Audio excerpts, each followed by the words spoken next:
Shalom sahabat-sahabat yang dikasihi Tuhan Yesus Kristus. Sebelum memulai renungan ini, mari kita sama-sama berdoa.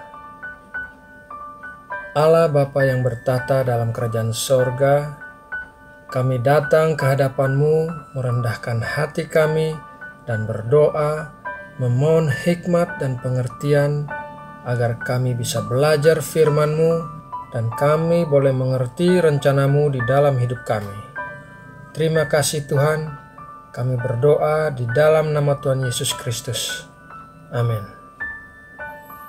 Sahabat-sahabat yang terkasih, ketika kita melihat sebuah mesin dengan banyak bagian-bagian yang kecil di dalamnya, umumnya kebanyakan dari kita tidak mempedulikan bagian-bagian kecil itu, tetapi hanya ingin tahu bagaimana mesin tersebut bekerja. Jam tangan adalah salah satu contoh dari hal tersebut. Ketika kita ingin tahu jam berapa saat ini, kita tidak membongkar jam tangan kita dan memeriksa semua bagian-bagiannya yang rumit.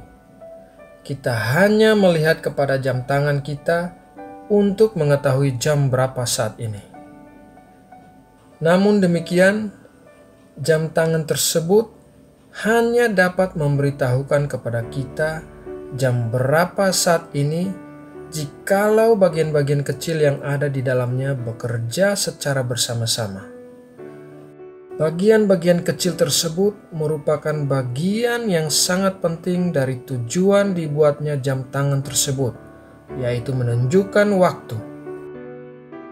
Di sisi lain, pencipta dan pembuat jam tangan sangat mempedulikan detail dari bagian-bagian kecil yang terdapat di dalam jam tangan.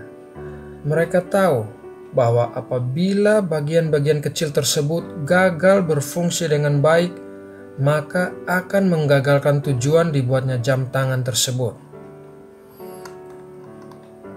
Analogi mengenai jam tangan sama dengan kehidupan kita. Pada umumnya, kita hanya ingin tahu hasil-hasilnya saja tanpa mempedulikan bagaimana proses tercapainya hasil-hasil tersebut.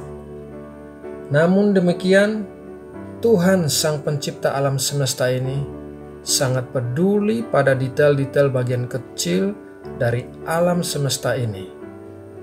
Tuhan bekerja sedemikian rupa dalam rencana rumit kehidupan setiap manusia agar setiap manusia dapat menggenapi rencana Tuhan yang indah dalam hidup mereka. Ketika kita menghadapi masalah dan menantikan Tuhan untuk memberikan jawaban dan solusi atas masalah kita, di sisi lain Tuhan sedang bekerja atau bahkan telah menyelesaikan masalah itu. Penyelesaian masalah mungkin berkaitan dengan orang lain, di mana Tuhan sedang bekerja dalam detail-detail kehidupan orang itu.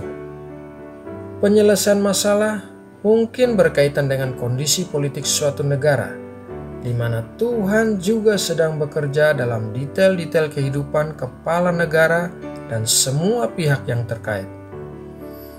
Ketika kita hanya melihat masalah dan menunggu solusinya, Tuhan melihat detail-detail setiap orang dan kejadian untuk merangkainya menjadi satu demi kebaikan kita.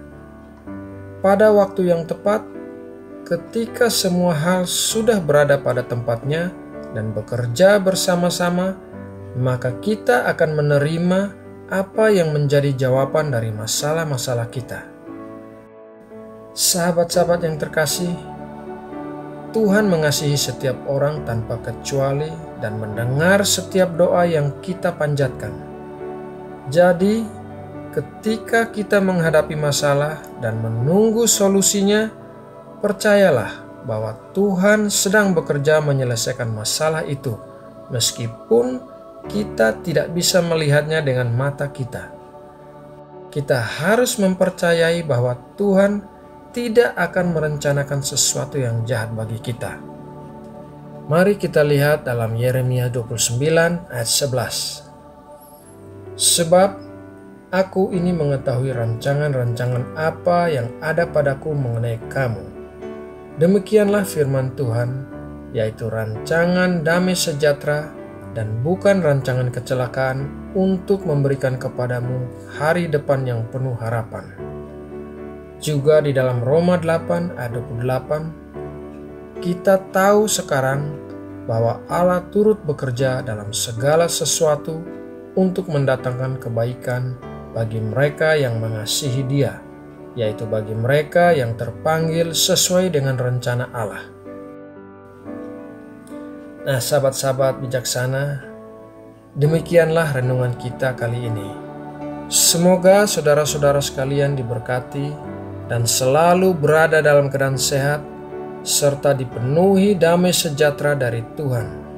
Terima kasih, Tuhan Yesus memberkati. Amin.